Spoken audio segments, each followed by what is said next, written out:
दोस्तों नमस्कार। VK knowledge electrical में आप सभी का स्वागत है। आइए दोस्तों, आप सभी एक बार फिर से जुड़ जाइए। इलेक्ट्रिशियन थ्योरी के कुछ क्वेश्चंस है जो आज की हम इस क्लास में सॉल्व करेंगे। आप भी अपना आंसर कमेंट कीजिए और बिल्कुल आप मिलान करिएगा आपके कितने सही हुए हैं। तो सभी फटाफट से जुड़ जाइए जिनको भी नोटिफिकेशन मिल रहा है, और ज़रूर अपना लेवल चेक करें, अपनी तैयारी चेक करें कि आपकी कितनी तैयारी है। सभी क्वेश्चंस को लास्ट तक देख लेना और आंसर करना। क्वेश्चन पसंद आ जाए तो वीडियो को लाइक कर देना। चैनल पर नए हो तो दोस्तों चैनल को भी सब्सक्राइब आप ज़रूर करना। चलिए दोस्तों, आज का नंबर 1 सवाल आपकी स्क्रीन पर है कि एक पॉलीफेज मोटर पर जब भार दिया जाता है तो क्या होता है। यानी एक इंडक्शन मोटर है, पॉलीफेज वाली है। देखिए, जब इस मोटर का लोड बढ़ता है ना, तो सीधी सी बात है रोटर स्पीड कम होगा। रोटर स्पीड कम होगा तो सापेक्ष गति, जिसको हम स्लिप कहते हैं, स्लिप बढ़ेगा। देखो, स्लिप बढ़ेगा तो रोटर फ्रीक्वेंसी भी बढ़ेगी, और रोटर में जो इंड्यूस ईएमएफ है वो रोटर और स्टेटर की सापेक्ष गति पर ही डिपेंडेंट होता है, इसलिए वो भी बढ़ेगा। क्वेश्चन का आंसर अपना बी रहेगा। रोटर के प्रेरित ईएमएफ में वृद्धि होगी, फ्रीक्वेंसी में भी वृद्धि होगी। दोस्तों 2 दिन क्लास इसी क्वेश्चन के साथ हमने लगाने का प्रयास किया था, लेकिन नेटवर्क एरर की वजह से क्लास कंप्लीट नहीं हो पाई थी। इसलिए हो सकता है कि ये क्वेश्चन आपने पहले पढ़ रखे होंगे, फिर भी आप अच्छे से इसका रिप्लाई कर पाएंगे। एक बार फिर से आप चेक कर लीजिए सभी क्वेश्चंस को अपने लिए, तो बहुत कुछ सीखने को भी मिलेगा। सेकंड सवाल आपकी स्क्रीन पर है। Repulsion motor is provided with. Repulsion motor में क्या पाया जाता है? कम्यूटेटर होता है, कैपेसिटर होता है, सेंट्रीफ्यूगल स्विच होता है कि केज टाइप का रोटर होता है। सिंपल सा क्वेश्चन है। रिपल्सन मोटर के साथ कम्यूटेटर होता है, कैपेसिटर भी नहीं होता, केज टाइप रोटर भी नहीं होता, और सेंट्रीफ्यूगल स्विच भी इसमें नहीं होता है। ए ऑप्शन इसके लिए सही रहेगा। अगला क्वेश्चन आपकी स्क्रीन पर है कि कैपेसिटर स्टार्ट मोटर का यदि कैपेसिटेंस कम कर दें तो इसके फलस्वरूप क्या होगा। देखिए दोस्तों, कैपेसिटर मोटरें जो होती है उनमें स्टार्टिंग टॉर्क प्रदान करने की दृष्टि से ही हम कैपेसिटर लगाते हैं। यदि वो कैपेसिटर कम मान का होगा तो ये निश्चित है कि उसका स्टार्टिंग टॉर्क कम होगा। यानी स्पीड, नॉइस और आर्मेचर रिएक्शन से कंपैरिजन करें तो स्टार्टिंग टॉर्क में कमी आएगा। ए ऑप्शन आपका बिल्कुल सही है जिनका भी कमेंट आया है। अगला सवाल है कि फाइंड द करेक्ट मैच। यानी इनके लिए आपको एकदम करेक्ट मैच करना था कि कौन सा भाग किसका है। देखिए, हाइडल जो है इसमें स्पिलवे होता है, थर्मल में इकोनोमाइजर और न्यूक्लियर पावर प्लांट का मॉडरेटर होता है, राइट। तो इस तरह का ऑप्शन आपका सी सही रहेगा। ए में जो है वो 3 आएगा, बी में जो है वो 1 आएगा और सी में 2 आएगा। देखिए, स्पिलवे होता है हिंदी में उत्प्लावक मार्ग बोलते हैं, और इसका काम होता है डैम में जो कचरा होता है या तैरने वाले पदार्थ होते हैं उनको बाहर करना। मॉडरेटर को हिंदी में मंदक बोलते हैं, इनका काम होता है कि वो उस स्पीड को कम करे। और इकोनोमाइजर जो है वो फ्लू गैसेज के लिए काम में लेते हैं, जो कि थर्मल में होता है। नेक्स्ट हमारा क्वेश्चन है कि मानव शरीर का कान से कान तक प्रतिरोध कितना होता है। तो ह्यूमन बॉडी का जो ईयर टू ईयर रेजिस्टेंस होता है दोस्तों, लगभग 100 ओम माना जाता है। 400 से 600 ओम जो है वो इंटरनल होता है, हाथ से लेकर हाथ तक का। तो इस क्वेश्चन का जो आंसर है वो भी आपका सी रहेगा, ओम में होता है। 100 ओम होता है लगभग। नेक्स्ट हमारा क्वेश्चन है कि 3 फेज इंडक्शन मोटर के रोटर वाइंडिंग में पोल्स की संख्या कितनी होती है। दोस्तों ध्यान रखना, 3 फेज इंडक्शन मोटर के रोटर और स्टेटर में हमेशा एक समान पोल होते हैं, यानी सी ऑप्शन रहेगा, इक्वल टू स्टेटर पोल। अब 3 फेज स्क्विरल केज और स्लिप रिंग मोटर में यदि हम कंपैरिजन करें तो स्क्विरल केज इंडक्शन मोटर के रोटर में शॉर्ट सर्किटेड चालक होते हैं, तो वो खुद पोल जनरेट कर लेते हैं उतने ही पोल। स्लिप रिंग मोटर के रोटर को उतने ही पोल के लिए वाउंड किया जाता है जितने पोल स्टेटर में होते हैं। अगला हमारा क्वेश्चन है कि फोम, रेत आदि के साथ कंबल के द्वारा ढक करके ऑक्सीजन की सप्लाई अलग करके आग बुझाने की प्रक्रिया को क्या कहते हैं। स्टार्विंग, कूलिंग, स्प्रे वाटर और स्मूथरिंग।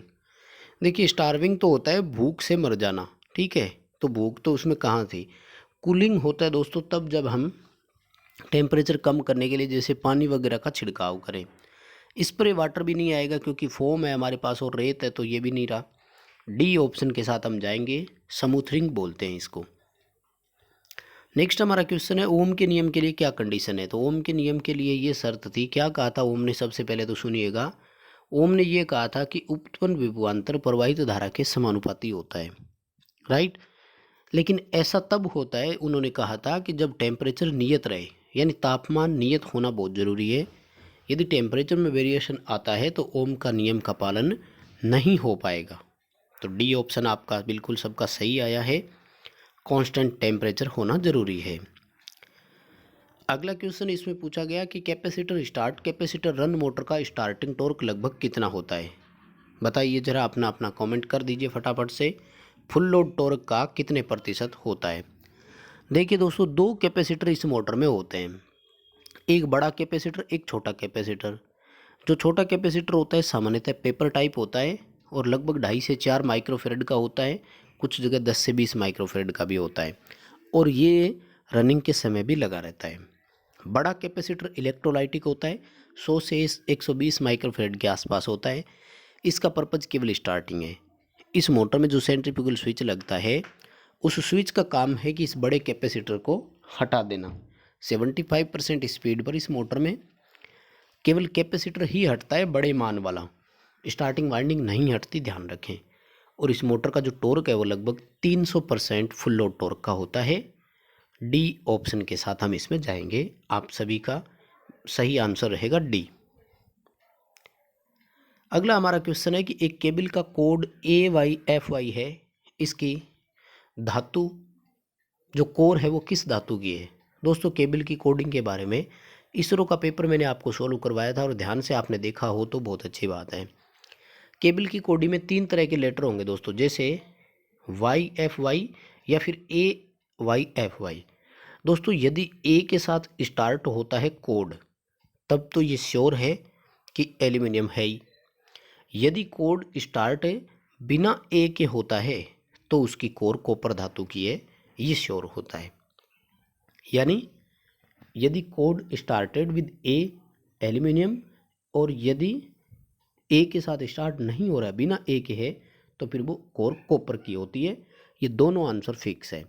आ सकता है इनका भी होता है आगे कि किस तरह का उस पर इंसुलेशन है, पीवीसी का इंसुलेशन है, आर्मर्ड है कि नहीं, और राउंड टाइप सीट है कि किस तरह का है। इन तीनों लेटर का अलग अलग मतलब होता है। अगला हमारा सवाल है कि 400 केवीए 11 केवी ओब्लिक 433 वोल्ट ट्रांसफॉर्मर है, इसकी सेकेंडरी करंट बताइए कितनी होगी। देखो दोस्तों, सेकेंडरी साइड में 433 वोल्ट है, इसको √3 यानी 1.732 से मल्टीप्लाई कर लेना, और फिर उसको 400 केवीए यानी 4 लाख वीए बनेगा, उसमें भाग दे देना, उत्तर आ जाएगा। तो एम्पियर लगभग आएगा आपका 533 एम्पियर करंट बनेगा। कैलकुलेशन करके मिलान आप ज़रूर करना, बी ऑप्शन इसका बिल्कुल सही रहेगा। √3 से इस वोल्टेज को मल्टीप्लाई करना और फिर वीए में भाग देना। देखो 400 वीए नहीं है, केवीए है, हमें इसको वीए करना होगा पहले, तो बी उत्तर बिल्कुल सही रहेगा। नेक्स्ट क्वेश्चन है कि धारा नियंत्रित करने के लिए चौक प्रयोग की जाती है, कहाँ उपयोग में ली जाती है। हम सभी जानते हैं चौक जो है वो करंट लिमिट करने के लिए केवल एसी में ही काम कर सकती है, डीसी में नहीं, राइट। ये ऑप्शन सही रहेगा ना, क्योंकि चौक में जो करंट कंट्रोल करने के लिए, ये धारा प्रवाह का विरोध करने के लिए इंडक्टिव रिएक्टेंस जो है वो फ्रीक्वेंसी के समानुपाती है। डीसी में फ्रीक्वेंसी 0, इंडक्टिव रिएक्टेंस 0, यानी कॉइल एज ए रेजिस्टेंस केवल एसी में ही वर्क कर सकती है, बिहेव कर सकती है। अगला हमारा क्वेश्चन है लंबाई को नियत रखते हुए यदि हम व्यास को दोगुना करते हैं तो इसके प्रतिरोध पर क्या प्रभाव पड़ेगा। देखिए दोस्तों, लंबाई बिल्कुल नियत है, तो यदि व्यास को हम दोगुना करते हैं तो ये कन्फर्म है कि एरिया 4 गुना हो जाता है। तार हमेशा वर्ताकार आकृति का ही होता है दोस्तों, इसलिए वर्त का क्षेत्रफल आप देखिए πd²/4 से होगा, यानी यदि व्यास दोगुना होता है तो एरिया 4 गुना हो जाता है।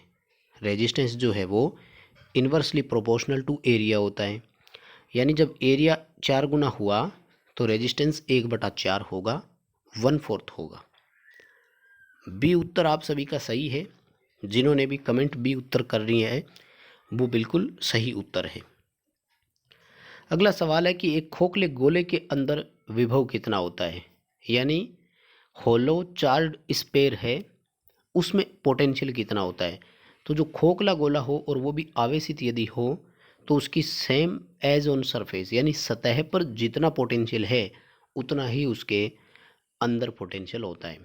यानी ये हमेशा सम विभव पर काम करता है, सेम पोटेंशियल पर वर्क करता है। बी ऑप्शन रहेगा।